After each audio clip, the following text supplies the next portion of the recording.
네, 오늘은 제3강 경영 전략 차원 내지 수준에 대해서 살펴보도록 하겠습니다.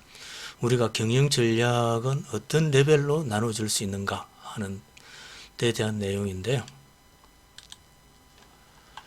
경영 전략은 뭐 2단계로 인식하는 썰도 있고 3단계로 인식하는 썰도 있긴 한데 주로 보편적으로 3단계로 여기에 나와 있는 것처럼 3단계로 나누어서 인식을 하는 게 보편적으로 받아들여지고 있는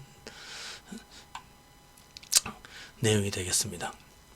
먼저 3단계는 그럼 어떻게 나누어지는지 간단히 살펴보면은 맨 상위 개념이 기업 수준입니다. 기업 수준은 주로 어떤 사업에 참여할 것인가 하는 사업 범위에 관련된 것이 가장 핵심적인 비유라고 볼 수가 있겠습니다. 두 번째 수준은 사업 수준인데, 사업 수준은 각 단위 사업별로 그러면은 어떻게 경쟁할 것인가 하는 것이 두 번째 레벨이 되겠고, 세 번째 레벨은 그래서 각 기능 수준별로 어떻게 구체적으로 기능을 가져갈 것인지, 이런 것들이 세 번째 레벨이 되겠습니다. 기업 수준, 사업 수준, 기능 수준, 이렇게 3단계로 경영 전략을 인식할 수 있는 게 아니냐 하는 것이 3단계 설인데, 자, 각 단계별, 각 수준별 내용을 조금 더 살펴보도록 하겠습니다. 물론 세부적인 사항은 다음에 다른 차 강의에서 별도로 세부적인 내용을 다루겠습니다만, 오늘은 개괄적인 내용을 들여다본다 이렇게 생각하시면 되겠습니다. 자, 기업 수준은 어떤 사업에 참여할 것인가, 그리고 사업 범위를 어느 정도로 전개해 나갈 것인지, 사업 범위와 관련된 부분인데, 기업 수준의 전략은 이렇게 네 가지 카테고리로 또 구분해서 인식할 수가 있다. 성장 전략, 주로 키워나가야 될 사업을 어디로 볼 거냐. 안정 전략, 유지할 전략, 유지할 사업은 어떤 사업들이냐. 축소 전략, 축소는 주로 사업을 갖다가 줄여나갈 사업은 어떤 거냐. 그냥 철수 전략은 어떤 사업을 완전히 철수를 할 거냐, 손을 뗄 거냐 하는 거예요. 이런 레벨의 의사결정에 관련된 것은 우리가 곧잘 이야기할 때 구조조정 전략이라고 이야기를 하게 되죠. 그죠? 특수한 경우에는 이런 구조조정 전략을 굉장히 큰 의사결정을 내릴 때 구조조정 전략을 하게 됩니다. 그렇지만 통상적인 상황에서는 뭐 축소, 철수 이런 의사결정을 내리지 않는 경우에서는 주로 이제 성장 전략에 관련된 부분이 기업 수준 전략의 가장 핵심적인 내용이라고 볼 수가 있을 것 같고요. 이러한 성장 전략은 또 굳이 세분화한다면은 기존 시장에서 어떻게 성장해 나갈 건지, 제품이나 시장을 바꾸지 않고 기존 시장에서 어떻게 성장해 나갈 건지 하는 부분이고, 새로운 제품을 갖다가 추가해 가지고 어떻게 성장해 나갈 건지, 새로운 시장을 어떻게 개척할 건지, 아니면 기존의 사업에서 새로운 사업을 추가하는 다각화 전략, 이 사업이 새로 추가가 되는 거예요.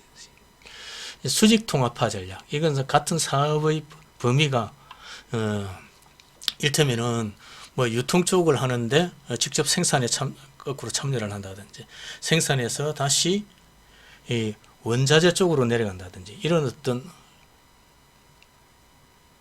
흐름이나, 아니면 거꾸로 원자재를 하는 기업이 완제품 생산에 뛰어든다든지, 완제품을 생산만 하던 기업이 이 판매까지, 영업까지 뛰어든다든지 확대를 한다든지, 이런 것들이 수직 통합화 전략이 되겠습니다. 그죠?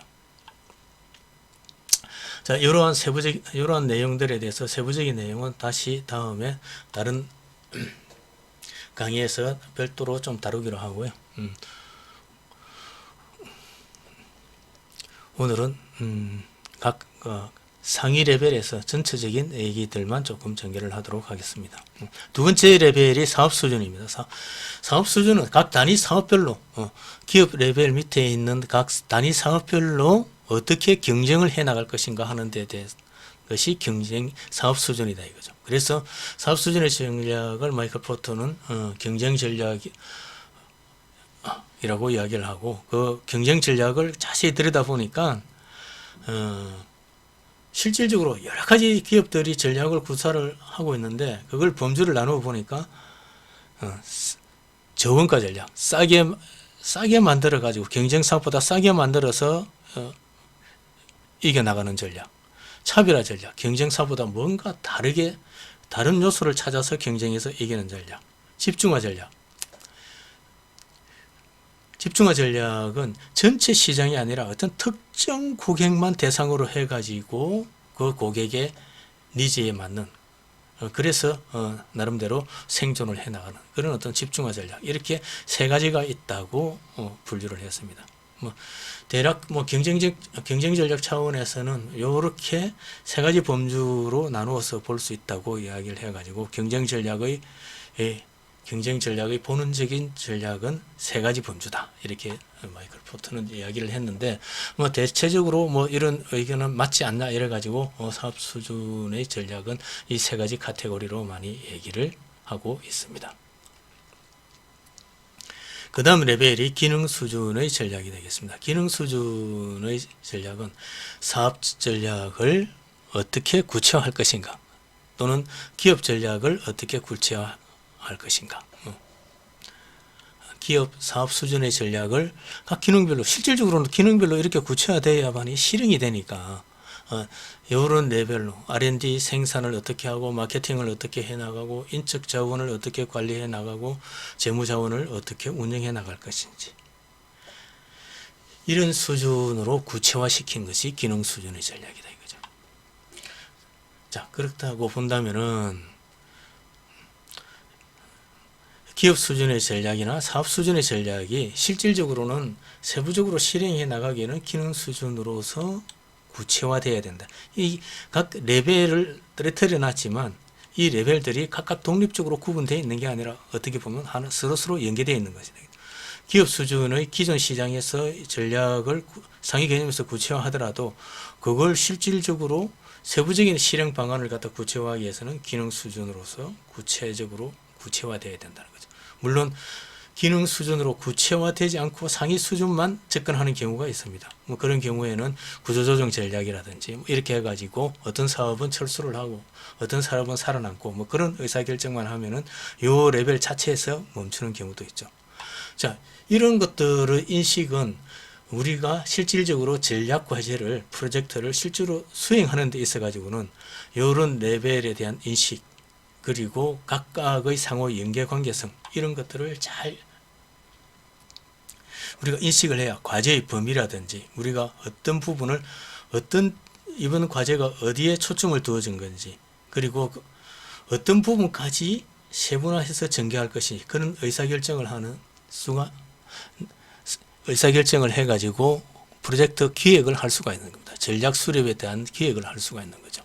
그런 측면에서 본다면 이런 범주에 대한 인식은 굉장히 기본적이면서도 중요하다, 이렇게 말씀을 드릴 수가 있겠습니다. 자, 오늘은 경영 전략의 차원, 수준, 레벨에 대한 내용으로만 강의를 구성을 했습니다. 간단히 다시 살펴보면은 기업 수준의 전략이 있고 사업 수준의 전략이 있고, 사업 수준의 전략은 경쟁 전략으로 흔히 이야기를 하기도 하고, 이를 뭔가 카테고리 범주를 나눠서 본다면은 본원적 전략 세 가지로 이야기를 하기도 한다. 기능 수준, 기업 수준은 성장 전략, 그 다음 유지 전략, 그다음 안정 전략, 그 다음 축소 전략, 네 번째가 철수 전략, 그런 레벨로 나눠서 인식을 한다고요. 기능 수준은 각 레벨별로, 그죠? R&D, 생산, 마케팅, 인적 자원, 재무 자원, 재무 운영, 이런 차원으로서 나눠진다는 거고, 이런 것들이 수준 간의 연관, 이런 것들이 완전히 레벨이 나눠진다고 해서 독립된 것이 아니라 상호 실질적으로 연계돼 가지고 진행될 수 있다는 거고, 때로는 기능 수준으로서 마케팅 전략만 위에 상위 개념이 설정이 되어 있는 상황에서 기능 수준에서 마케팅 전략만 구체화하는 프로젝트가 진행될 수도 있고, 상위 레벨에서 기업 수준의 전략, 구조조정 전략만 진행될 수도 있지만, 대부분의 전략을 기업의 중장기 경영 계획이라든지 이런 과제들은 기업 수준의 전략과 기능 수준 전략까지 서로 연계돼서 진행이 되는 경우가 많이 있다, 이런 거죠. 이런 어떤 수준 간의 연관관계를 잘 생각해 가지고 잘 인식했을 때 여러분들이 주어진 경영 전략에 관련된 경영 전략 수립과 관련된 과제의 기획을 갖다가 올바르게 할 수 있다. 그런 차원에서 중요한, 간단하지만 중요한 부분이다, 이렇게 말씀을 드릴 수가 있겠습니다. 자, 오늘 세 번째 강의는 여기까지 해서 마치도록 하고요. 다음은 이런 다음 강의에서는 이런 전략을 어떻게 전개해 나가는지, 경영 전략 수립의 전개 방식에 관련된 내용을 설명을 드리도록 하겠습니다.